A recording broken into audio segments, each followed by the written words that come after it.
Dr. Bailey, thank you so much for joining me. I just have a couple questions for you.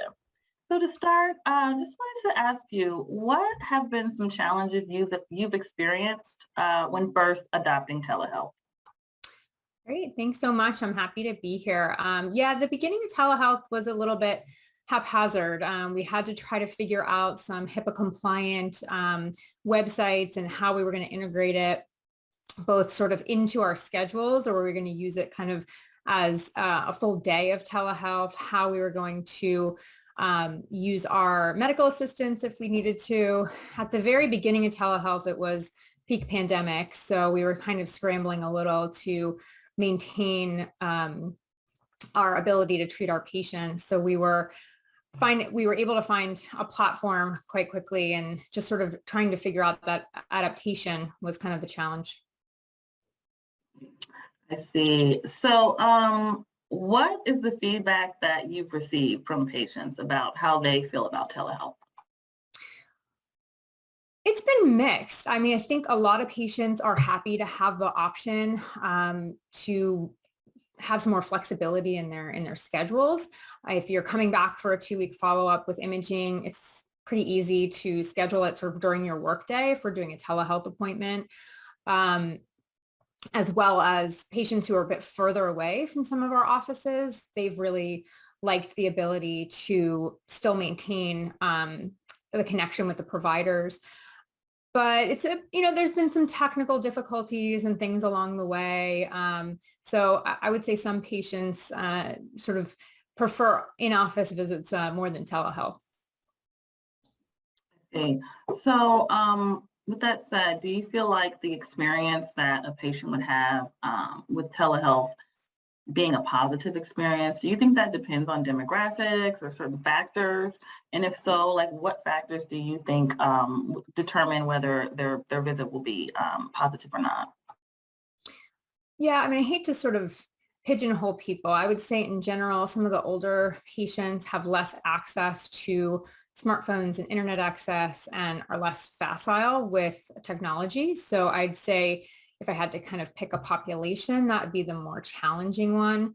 I think they're also a bit set in the ways of wanting to come in and see the providers. So I think they're maybe some of them are having a negative experience. But I think generally, certainly working professionals are having a positive experience. People who are, trying to get care of their kids and things like that, it's much easier with a telehealth appointment. Yeah. So what are some advantages to telehealth that you've seen at Arundel Urology?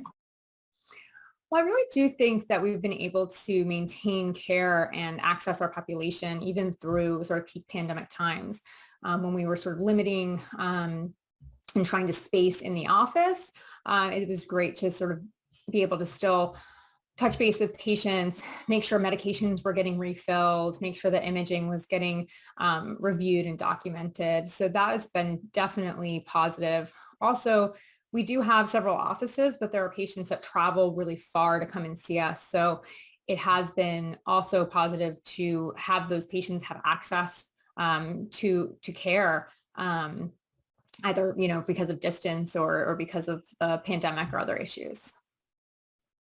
Great. So do you see any revenue increases in the future with a full adoption or integration of telehealth at AAU? I think it depends. Right now, the reimbursement is fairly comparable for telehealth visits. I don't know if after the pandemic wave, if that's going to continue or not. If it doesn't, that would certainly be a detriment to the revenue. I think it's difficult because there's still a lot that goes into a telehealth appointment. Our time, documentation, our MAs are involved, our front desk, our schedulers. So if they do end up cutting that, that would be a problem. I think that if we're able to maintain and not lose patients that are lost to follow-up because of ease of appointments, I think that could be a positive aspect and an increased revenue. But otherwise, I guess the future remains to be seen. Got it. So, you were talking about your MAs and other people at the clinic being helpful with, working in telehealth and all that stuff. How important is scheduling and effective planning and, making sure like your clinic runs like a well-oiled machine? How important is that to implementing telehealth? Yeah, it's wildly important. It's really the crux of what's going to make telehealth successful in a practice, I think. It's first and foremost kind of determining the appropriate patients for telehealth. You have to make sure you educate your schedulers, or at least have them be constantly kind of asking what is appropriate for a telehealth appointment if the provider didn't explicitly say. Sometimes we're looking for things like uroflows and PVRs, and that's not appropriate for a telehealth appointment. So you don't want that to sort of end up on your schedule. And then for our group, we're kind of using it during the day. So it's just in a regular patient block. It will just be a telehealth appointment. So we're using RMAs to kind of still call and review the medications and make sure that all of those things are set up for the provider when we log on. They're actually also helping to make sure that the patients are able to access the platforms so that when I'm ready to see the patient, they should be waiting in my virtual waiting room. But without that, it would be very challenging. Understood.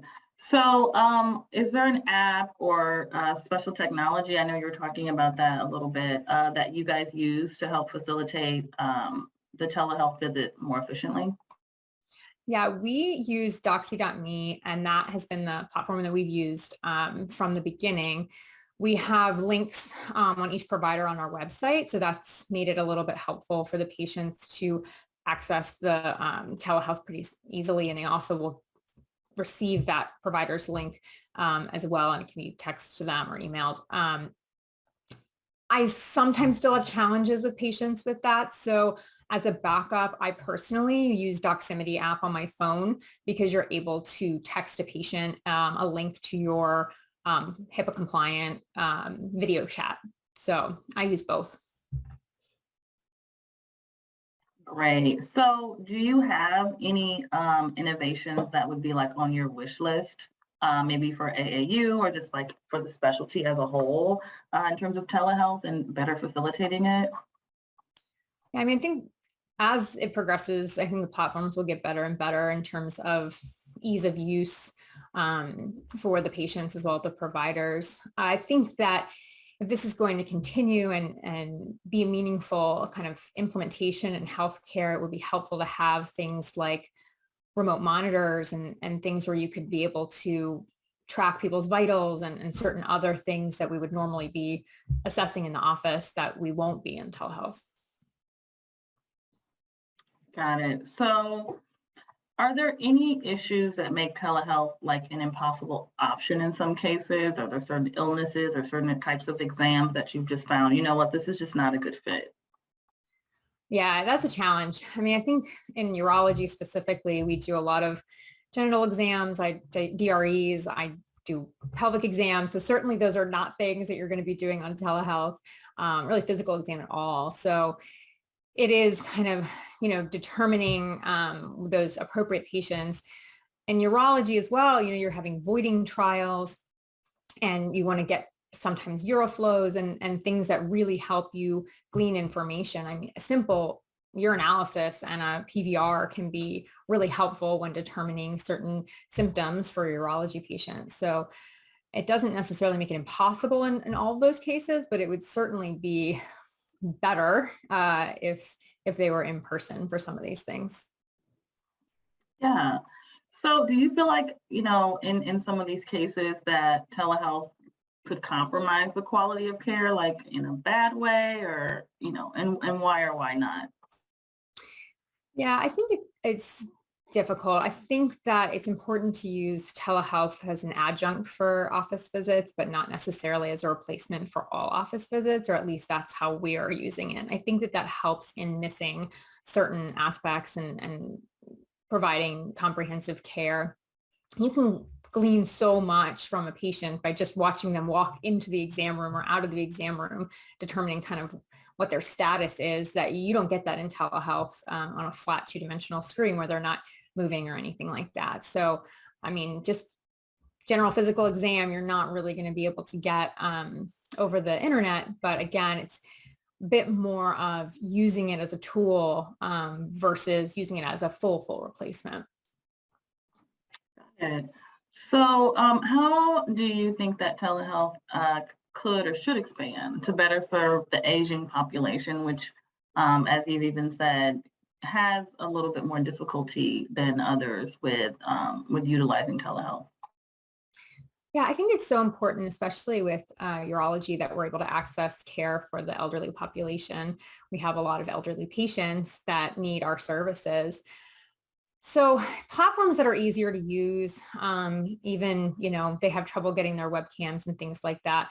But obviously educating as well in terms of how to use telehealth, as well as that it's an okay and appropriate replacement would be really helpful. I actually think that the elderly population is a great one to use telehealth. Some of them take a bit longer to sort of get into the office. They have trouble with mobility. And if we're not having to bring them back time and time again, that can really be helpful for them and for us. And I've utilized even home healthcare aides, and we've coordinated my telehealth visits with their visits. So I'm able to get information like vital signs, and they're able to give me a little bit more information on the patient's status. So kind of partnering with some of the home healthcare services has been really beneficial for certain patients.